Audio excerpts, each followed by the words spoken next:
Hello दोस्तों आज हम पढ़ेंगे। आज हम डिस्कशन करेंगे 30-40 क्वेश्चन के बारे में सॉल्व करेंगे और देखते हैं कितना टाइम में हम इस क्विज को सॉल्व करते हैं।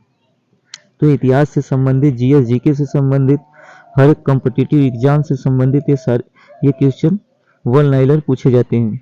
तो वन लाइनर क्वेश्चन हम स्टार्ट करते हैं दोस्तों। तो ये पहला हमारा क्वेश्चन है, नादिर शाह ने किसके शासनकाल में भारत पर आक्रमण किया था? तो ये मोहम्मद शाह के शासनकाल था, उस समय आक्रमण किया था। इसने कहा था राजा को मंदिर का धन जब्त कर लेना चाहिए। कौटिल्य ने, चाणक्य ने, उसने कहा था राजा को मंदिर का धन जब्त कर लेना चाहिए।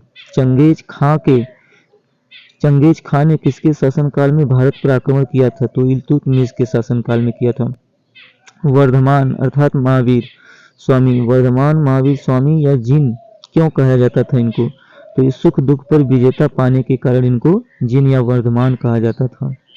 हम देख रहे हैं पांचवा क्वेश्चन, घसीटी बेगम या राजवल्लभ शौकत जंग किसके प्रधान शत्रु थे? सिराजुद्दौला के। भारत के स्वतंत्रता संघर्ष के दौरान डेक्कन एजुकेशनल सोसाइटी नामक संस्था की स्थापना किसने की थी? बाल गंगाधर तिलक ने। 1857 की गदर के समय भारत का गवर्नर जनरल कौन था? Lord Canning. भारतीय राष्ट्रीय कांग्रेस के हरिपुरा अधिवेशन की अध्यक्षता किसने की थी? सुभाष चंद्र बोस ने। फिर अगला हमारा क्वेश्चन है कि चौरी चौरा कांड कब हुआ था? तो 4 फरवरी 1922 ईस्वी को चौरी चौरा कांड हुआ था। भारत भारतीयों के लिए नारा किसने दिया था? किस संस्था का नाम क्या था? आर्य समाज था। आर्य समाज के लोगों ने दिया था भारत भारतीयों के लिए। सर्वोच्च न्यायालय द्वारा कितने प्रकार की रीटें जारी की जा सकती हैं? तो 5 प्रकार की रीटें सर्वोच्च न्यायालय जारी कर सकता है। मौलिक कर्तव्यों की संख्या कितनी होती है? कुल 10 होती है। आगे हम देखते हैं तो भारत के नियंत्रक एवं महालेखाकार की टिप्पणी पर कार्यवाही करने का अंतिम उत्तरदायी किसका होता है? राष्ट्रपति का। यानी महालेखा परीक्षक, महालेखाकार और नियंत्रक जो होते हैं उन पर अंतिम टिप्पणी दे सकता है कौन? राष्ट्रपति दे सकता है, हमारे भारत का प्रथम नागरिक। भारतीय संविधान के किस अनुच्छेद में ग्राम पंचायतों की विशिष्ट चर्चा है? तो अनुच्छेद 40 में ग्राम पंचायतें जो गांव समाज में होती हैं उनके बारे में पंचायतों में विशिष्ट चर्चा की गई है। नियंत्रक महालेखा परीक्षक की व्यवस्था भारतीय संविधान के किस अनुच्छेद में की गई है? तो 148 और 151, 148 से 151 अनुच्छेद में नियंत्रक एवं महालेखा परीक्षक के बारे में दिया गया है। म्यांमार की सीमा से मिलने वाली भारतीय राज्य है मिजोरम है, देखिए, और मणिपुर, नागालैंड और अरुणाचल प्रदेश, ये पूर्वोत्तर राज्य कहे जाते हैं भारत के। मिजोरम, मणिपुर, नागालैंड और अरुणाचल प्रदेश। भारत की सबसे लंबी सुरंग जवाहर सुरंग किस राज्य में है? तो जम्मू कश्मीर में है। भारत की सबसे लंबी सुरंग जवाहर सुरंग पूछता है कहाँ है? तो जम्मू कश्मीर में है। अगला हम देखते हैं यूरोप और अफ्रीका में कौन सा जल डमरू मध्य अलग करता है? यानी यूरोप और अफ्रीका महाद्वीप को, ये कि यूरोप महाद्वीप है, अफ्रीका महाद्वीप है।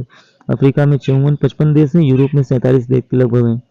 तो जल मंडल डमरू उसी को हम बोलते हैं जहाँ से जल राशियों से अलग होते हैं। उसका नाम जिब्राल्टर जल संधि, यानी इस देश को, दोनों देश को जोड़ने वाली ये संधि है। अगला हमारा क्वेश्चन है कि विंध्याचल और सतपुड़ा पहाड़ियों के बीच से होकर बहने वाली नदी नर्मदा है। तो विंध्याचल और सतपुड़ा पहाड़ियों के बीच से नर्मदा नदी बहती है, और नर्मदा नदी एक ऐसी नदी है जो पूरब से पश्चिम की ओर बहती है। तो कौन सी बैंक विदेशी मुद्रा अकाउंटेंट्स ऑपरेटर करने के लिए अधिकृत है? केवल राष्ट्रीयकृत बैंकें। इन्वेस्टर प्रोटेक्शन फंड किस संस्था ने स्थापित किया? सेबी ने। Investor protection fund. आर्थिक नियोजन, अगला देखते हैं, आर्थिक नियोजन किस सूची का विषय है? समवर्ती सूची का। किस समिति ने कृषि जोतों पर कर लगाने की संस्तुति की थी? तो राज समिति ने। यानी किस समिति ने कृषि जोतों पर कर लगाने की? तो राज समिति ने। कर सुधार समिति यानी टैक्स रिफॉर्म्स कमेटी का अध्यक्ष किसे नियुक्त किया गया था? तो राजा चेलैया को।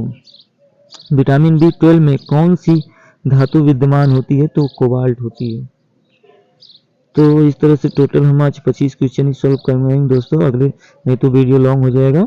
अगले में हम इससे भी ज़्यादा क्वेश्चन को सॉल्व करने की कोशिश करेंगे।